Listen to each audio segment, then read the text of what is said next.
Hello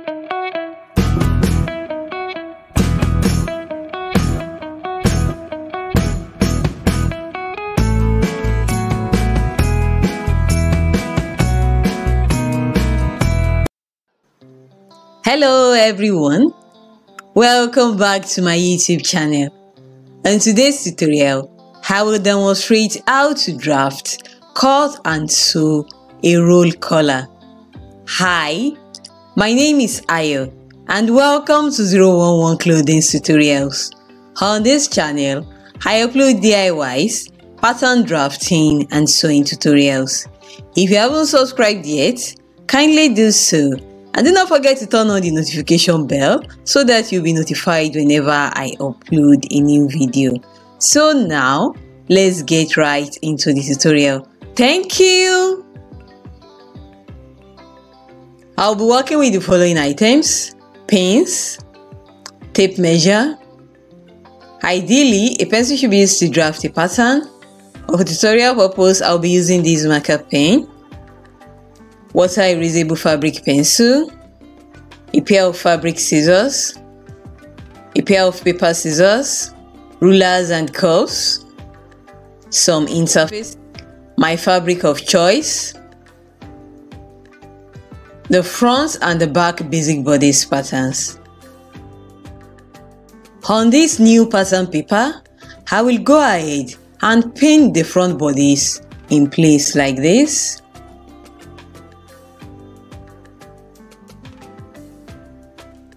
I will add a 1-inch button stand to the center front of the pattern.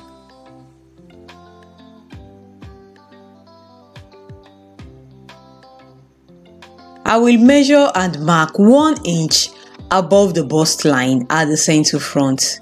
The roll line of the collar will pass through this point. You can adjust this point. It depends on how deep you want the neckline of the outfit to be. I will now go ahead and draw out the roll line from the neck point to the 1-inch point above the bust line to the button stand, like this.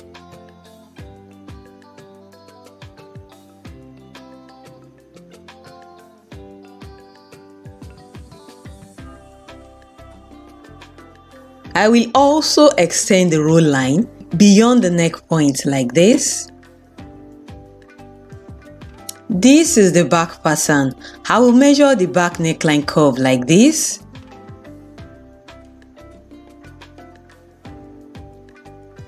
And this gave me a value of 3 inches and a quarter. I will measure the 3 inches and a quarter on the roll line starting from the neck point. I will locate and mark the middle point like this. From this point, I will measure and mark 1/2 inch like this. I will now draw a short horizontal line that is perpendicular to the roll line like this.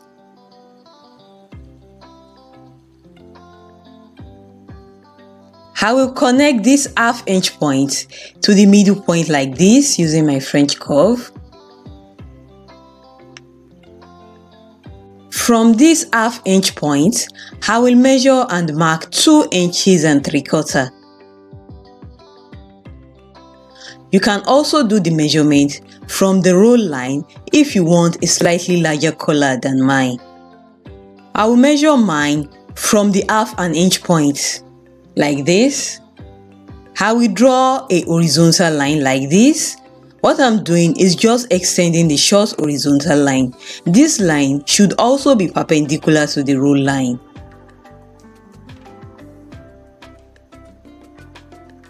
I will extend the shoulder line beyond the neckline using broken lines like this. From the neck point, I will measure and mark the exact value that I have at the upper part of the collar, which is 2 inches and 3/4. I will measure it on the broken line as well. I will connect these 2 points together with my ruler like this.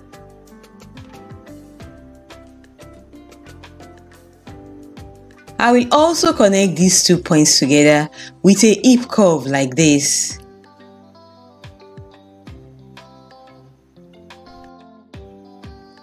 I don't like the current shape of this roll collar, so I'm going to do some adjustments like this.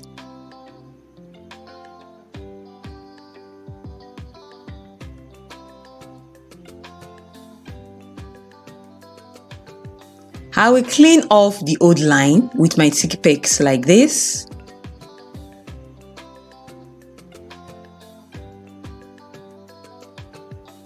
This curve at the center back is too steep, so I will smoothen it out. I will smoothen out the curve like this. I will also clean off the old line with my T-pegs like this. I will cut out the pattern.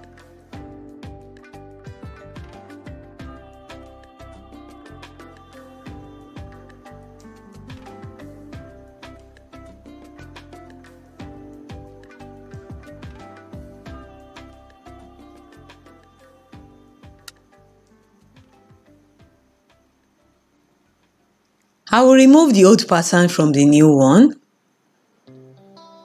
I will draw out the darts and also the roll line like this.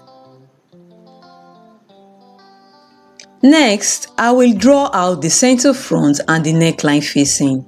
From the neck point, I will measure and mark 2.5 inches on the shoulder line. From the button stand, also at the hem, I will measure and mark 3 inches.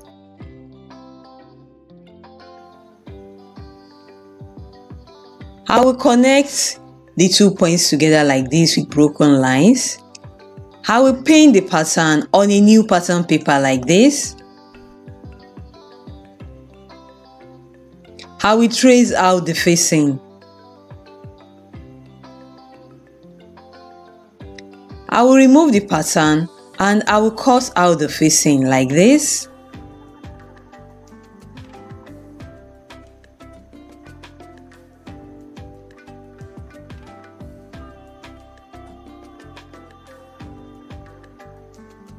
This is the back pattern. I did not alter the basic neckline of the back pattern at all.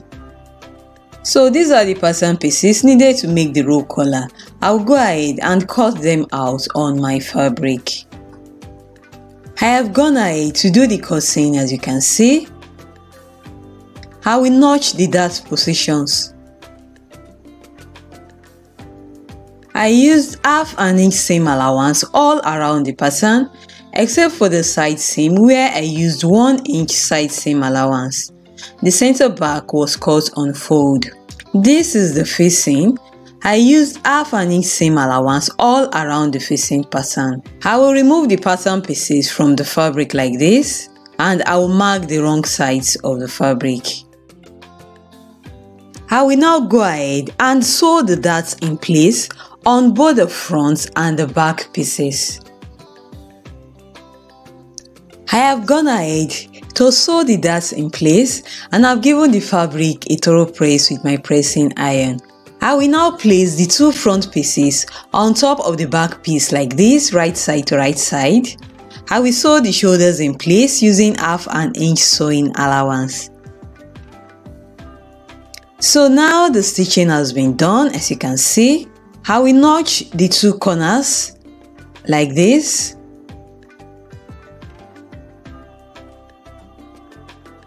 I will now go ahead and sew the center back of the roll collar in place like this using half an inch sewing allowance, right side to right side. These are the 2 facing pieces. I have gone ahead to overlock the other side of the facing pieces that will not be sewn to the neckline. With the right sides together, I will go ahead and sew the center back of the roll collar in place using half an inch sewing allowance. So now the stitching has been done. I have sewn the center back of the main bodies in place. Likewise, I have also sewn the center back of the facing in place. I will now go ahead and place the facing piece on top of the main fabric like this, right side to right side, making sure that the center back seam lines match up. I'll go ahead and sew the two pieces in place using 1/2 inch sewing allowance.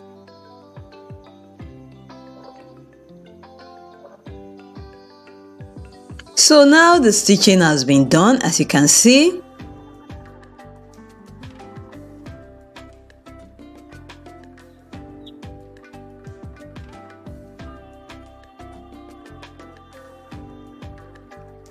This is where the roll collar ends, and it is the break point.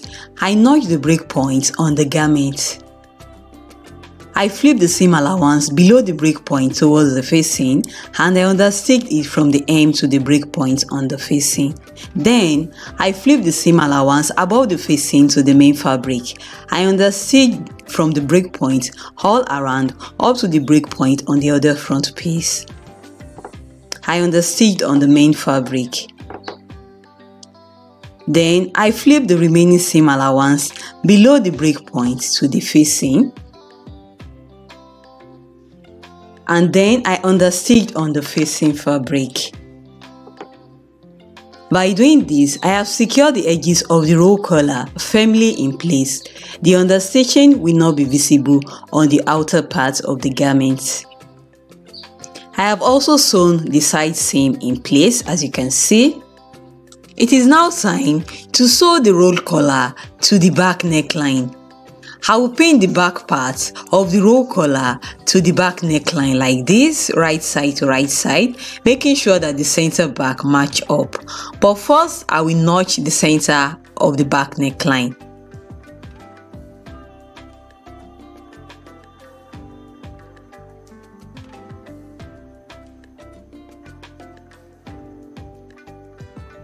Once I'm done pinning, I will take it to my sewing machine and I will stitch it in place using 1/2 inch sewing allowance. So now the stitching has been done, as you can see. I will notch these two corners like this, about 1/2 inch notch.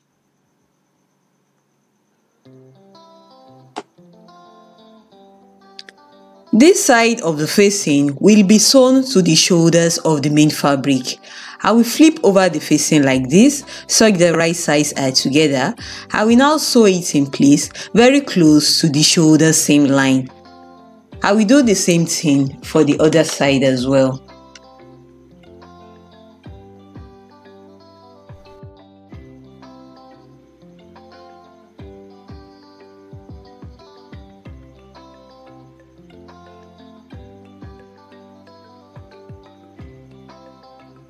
So now that has been done, as you can see. Now the last thing to do is to sew this open end of the facing in place. So I will fold it in. I will fold in the open end like this, about 1/2 inch fold. I will now go ahead and stitch it in place about 1/8 of an inch away from the edge of the fold. So now that has been done, as you can see. And this is the final look of the roll or shawl collar. If you find this video helpful, do not forget to give it a thumbs up, drop a comment down below, share this video with your friends who are interested in sewing, and do not forget to subscribe to my YouTube channel if you haven't done so already. See you in my next tutorial. Bye, and thank you so much for watching.